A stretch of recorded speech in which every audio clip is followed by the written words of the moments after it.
You ever notice how quiet it gets right before the betrayal? Not the loud ones.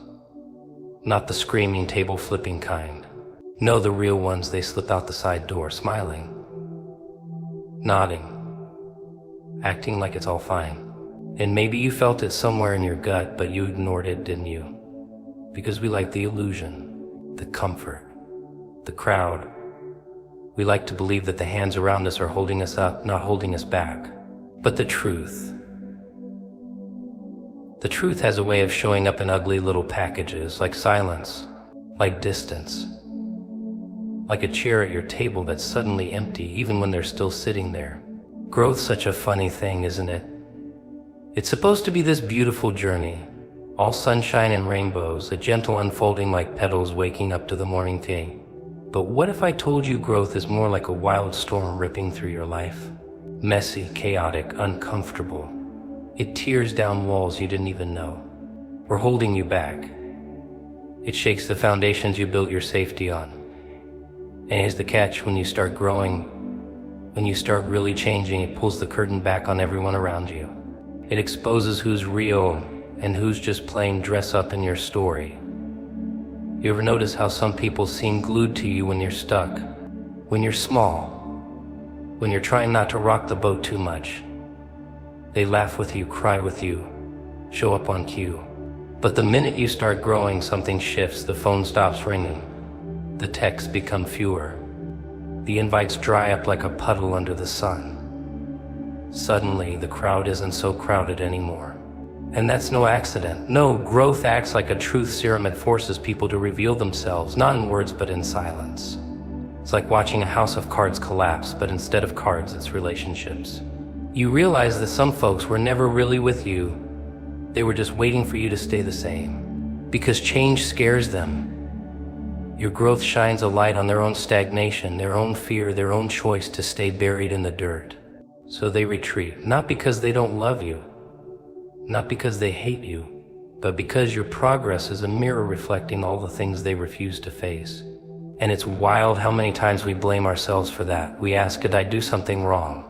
Was I too much? Did I change too fast? But that's the trap. The mistake is thinking growth is a crime, when in reality it's the clearest sign that you're alive, that you're breaking out of old patterns, shedding dead skin, stepping into the chaos of becoming. Growth doesn't require permission. It doesn't wait for a nod of approval. It just happens. And if your people can't keep up, well, that's not your problem. That's their choice. You know what else growth does? It rewires your heart. Suddenly, what used to matter, the approval, the comfort, the safety net, starts feeling like shackles. Your soul starts craving something bigger, something raw, something honest. And that's terrifying for the people around you who built their lives on your old built-day ones, on your old self, the scared one, the quiet one, the safe one. They want the you they knew because it fits their script. But you're writing a new one now. And the ink is fire. So as you grow, watch carefully who stays. Not the ones who cheer the loudest or promise the moon, but the ones who show up when the storm hits. The ones who don't blink when you shine too bright. The ones who don't ask you to shrink so they can feel bigger. Those are your people. The rest, they're passengers who got off when the road got bumpy. And that's fine. You don't need a full car to go fast. Growth is brutal. It's lonely. It forces you to stare into mirrors you'd rather smash. But it's also a kind of freedom. Because once you've seen who's real, you stop wasting time on shadows. You stop begging for love from ghosts. You start building a life so loud, so vivid, so unapologetic that the only people left standing are the ones who truly belong. And the funny thing, the more you grow, the less you'll recognize the old world you lived in. The less you'll care about fitting in. The less you'll tolerate noise without meaning. Because growth isn't about becoming someone else. It's about becoming more you than you ever dared to be. And that's a kind of madness that shakes the ground beneath everyone else's feet. Silence, oh, it's a sneaky little monster, isn't it? Not the loud kind of betrayal where someone screams it out. slams the door, throws the punches. No, silence is the slow poison, the quiet fade out that nobody sees coming. It's the absence of calls, the unread messages, the empty seats at the table where you expected laughter. It's that unsettling stillness that fills the room when you realize the people you counted on aren't counting on you anymore. And what makes silence so powerful, it doesn't have to explain itself. It doesn't have to justify. It just is. And that's what makes it so terrifying. You ever try to scream into silence? Tried to reach out and all you got was nothing. The kind of nothing that echoes back at you louder than any argument ever could. It's like shouting into a void where the only answer is the cold sound of your own voice. And that's when you start wondering who's really gone, the people or the connection you thought you had. Because silence isn't just the absence of words, it's the absence of care, the withdrawal of attention, the slow unraveling of a bond that's been framed for longer than you noticed. What's worse is how silent betrayal sneaks in dressed as something else. Sometimes it's "I'm just busy," or "it's not you, it's me." Those phrases are like smoke screens hiding the real message, "I'm leaving." Not with a bang, but a whisper. And you're left clutching at fragments, trying to piece together a puzzle with missing pieces. You replay conversations, reread old texts, search for signs, anything that explains the disappearance. But silence doesn't explain. It just takes. It robs you of closure and leaves you with questions that burn like acid. People often think betrayal has to be loud to hurt. But the quiet ones, they stab you where no one sees the heart, the trust, the hope. It's the slow drip of neglect, the gradual fading of presence until you're left alone in a crowded room. And ironically, silence is louder than words because it forces you to fill the void with your own fears, your own doubts, your own door stories. You become your own tormentor, haunted by the ghosts of what was and what never will be. And here's the cruel twist: silence is contagious. When someone stops speaking to you, your instinct is to do the same. To protect yourself, to shield your heart, you build walls made of silence, brick by brick. But what does that accomplish? It turns a wound into a chasm. It turns a fracture into a break. Instead of healing you both drift further apart, not because you wanted to, but because silence demanded it. It's the slowest goodbye imaginable. Yet silence can also be a signal, a mirror reflecting a truth too painful to face directly. It reveals who values you and who doesn't. It exposes the cracks in relationships that were never built to last. Because if someone cared enough, they'd find a way to break through the quiet. They'd fight for the noise, the chaos, the messiness of connection. Silence is the absence of that fight, a surrender without a word, but don't confuse silence for weakness. Sometimes silence is the loudest scream of all. Sometimes silence is the moment before the storm, the calm that forces you to pay attention. It demands you look closer, dig deeper, question harder. Because when people go silent, they're not just disappearing, they're revealing the parts of themselves they can't or won't share. And that revelation, as painful as it is also a gift. A brutal, unwelcome gift, but a gift nonetheless. So when silence creeps into your life, don't rush to fill it with noise or excuses. Sit with it. Feel it. Let it show you what words can't. Because silence is not the end. It's the beginning of something else, a reckoning that separates the noise from the truth, the real from the pretend, the ones who stay from the ones who quietly walk away. And in that reckoning, you find clarity, you find power, you find the courage to stop chasing shadows and start chasing the spotlight. Oh, it's a fickle friend, isn't it? 1 minute you're hiding in the shadows, blending in, comfortable in the background, just a face in the crowd. The next, suddenly you're center stage. All eyes glued to you, every move magnified, every breath scrutinized. It's not just light, it's an exposure, a spotlight that burns through the masks and the smoke, stripping away the layers you've carefully wrapped around yourself. And the thing about that kind of exposure, it's raw. It's ruthless. It doesn't care about your comfort or your fears. It just is blinding, revealing, unmasking. When that spotlight hits, the world doesn't just see you, they see everything around you too. The cracks in the floor, the crooked pictures on the wall, the secrets lurking in the corners. Suddenly, all those little things you tried to hide become impossible to ignore. The spotlight doesn't discriminate, it exposes the beauty and the ugliness alike. The truth and the lies tangled together like a twisted dance.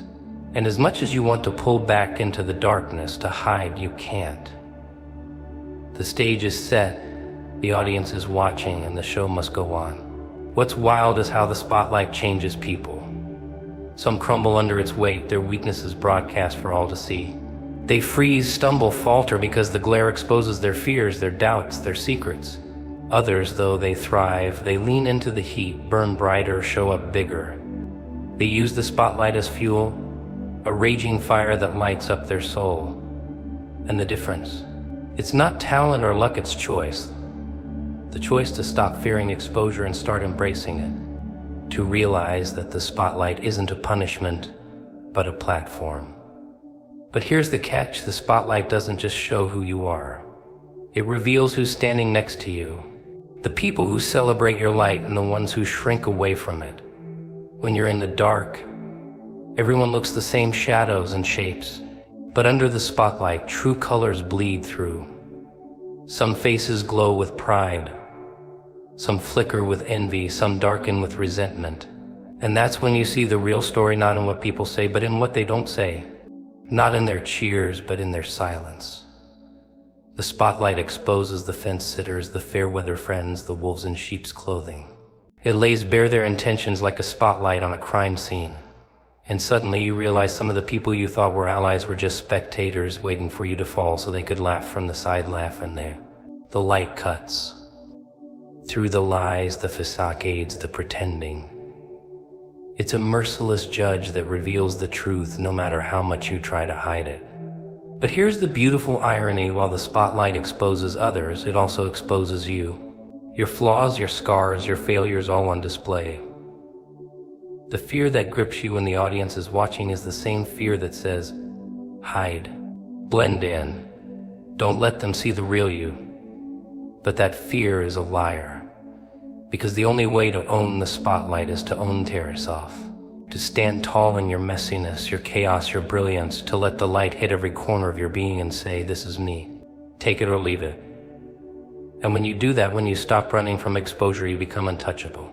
The spotlight loses its sting. The critics lose their power. The shadows lose their grip. You turn the glare into armor, the judgment into fuel, the scrutiny into applause. Because the spotlight isn't your enemy. It's your stage. Your chance to rewrite the story, to show the world who you really are when no one else was watching. So next time the spotlight hits, don't flinch. Don't hide. Don't wish you could disappear. Instead, smile. Because that light, it's your spotlight. And it's ready to reveal the masterpiece you've been hiding all along. Isn't it strange how the universe works? One moment you're drowning in the routine, sipping the same bitter coffee, walking the same cracked sidewalk, laughing at jokes you don't even find funny anymore. And then something clicks. Not outside you, no, not in the sky or some billboard flashing signs, it happens inside. Quietly, like a whisper crawling up your spine, like something ancient waking up from a long dark nap. A bloom, a shift. And you can't explain it, can't trace it, can't label it, but it's there. Suddenly, like it's been waiting, watching, just for the right moment to creep in and flip the whole script. And everyone around you, they don't notice. They're too busy playing the parts they've memorized, clinging to the same predictable lines. They look at you, but they don't see you. Not the new thing growing, not the spark behind your eyes, not the fire licking at your bones. But you feel it, oh, you feel it. Like a riot inside your chest, like laughter in a funeral home, like something beautiful and dangerous all at once. That thing, that bloom, it doesn't come with instructions. It just arrives, uninvited, and suddenly the old you starts peeling away like a mask melting off in the heat. You try to ignore it at first, pretend it's nothing. Try to stitch yourself back into the same old skin, wear the same smiles, repeat the same habits. But the bloom doesn't shrink. It grows louder, stronger. It messes with your appetite, your sleep, your patience. You start asking questions that don't have answers. You look at the clock, the mirror, the people around you, and it all feels off. Misaligned. Like the world kept turning, but you spun in a different direction. And there's no going back. That's the kicker.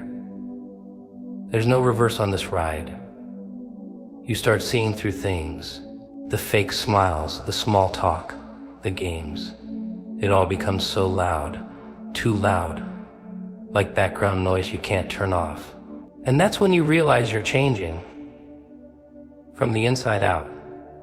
Not for applause. Not for revenge, not even for survival, but because something deeper, something primal has bloomed and it refuses to be buried again. You try to explain it to people, but how do you explain a blooming to someone who's still asleep? They'll call it a phase, a mood, a breakdown. But it's none of those. It's a breakthrough, a breakout. The danger. You start craving honesty in everything. In words and energy and presence. You can't fake it anymore, can't force it. You stop laughing at the unfunny. Stop nodding at the nonsense. The bloom inside you starts pushing out everything that doesn't fit. It's surgical, precise, cold, necessary. People will think you're losing it, becoming distant, becoming strange. But you're not drifting, you're elevating. You're growing into a version of yourself that terrifies those still living small. And that bloom, it's hungry.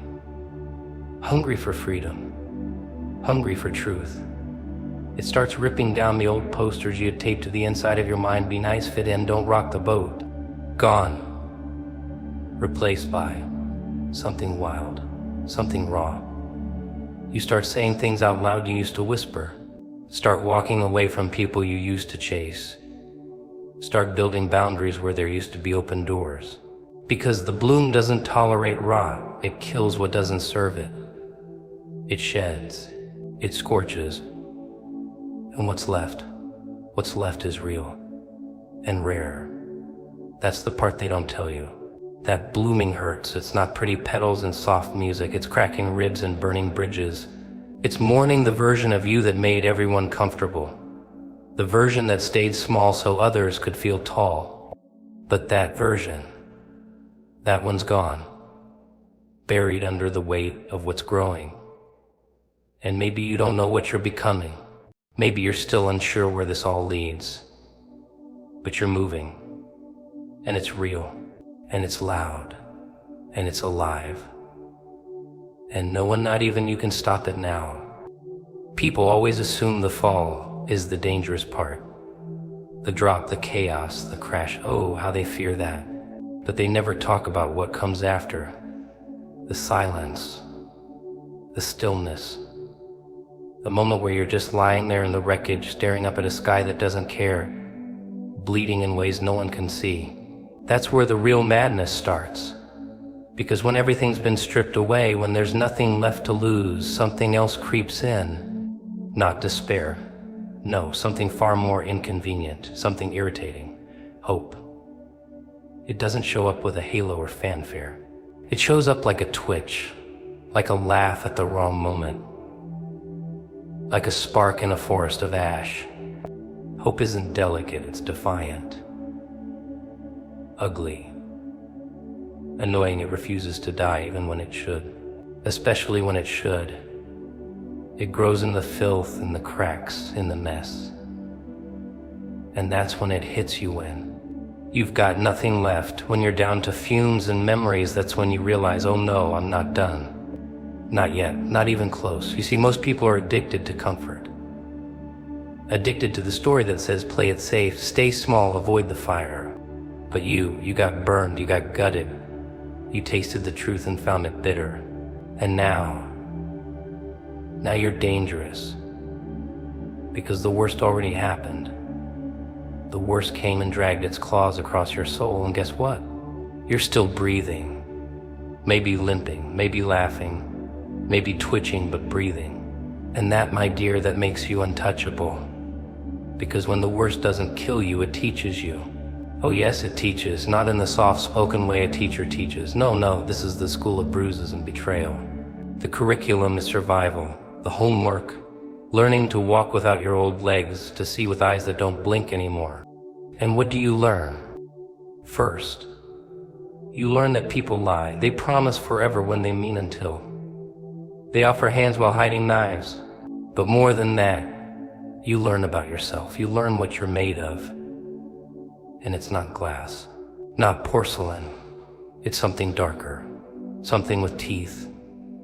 They thought breaking you would silence you, make you beg, make you fold, but no. What they did was rip off the costume, tear down the set, expose the raw, twitching thing underneath. The part of you that doesn't care about fitting in anymore. The part that laughs when it should cry, that dances in the debris, that grows stronger in the shadows. Because real power, it doesn't come from applause. It comes from the aftermath, from the silence after the scream, from what you choose to become when no one's watching. And the best part, they won't see it coming, while they're busy counting you out writing your eulogy, whispering that you've lost it, you're rebuilding, not with bricks and mortar, with madness, with intention, with that eerie smile that says, I know something you don't. And what you know the game, you know the rules, but better yet, you know how to break them. Because once you've crawled through the fire, once you've lost everything that didn't serve you, you're free, unchained, wild. They call it delusion. They'll say you snapped, that you're unstable. But what they're really saying is you're no longer controllable. You're no longer predictable. You're no longer digestible. You've stopped apologizing for the volume of your voice, the sharpness of your truth, the size of your dream. You've stopped shrinking to make space for their comfort. And that terrifies them. So now you walk different, talk different, smile different.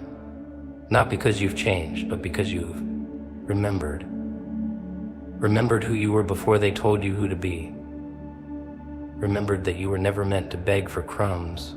That your hunger isn't a weakness, it's a compass, a siren, a war drum in your chest. It keeps beating even after the world tries to quiet it. And maybe you still hear the echo of the fall. Maybe the past clings to you like smoke, but now you wear it like armor. Now you carry it like a blade. Because the past didn't break you, it revealed you. And they can't handle that.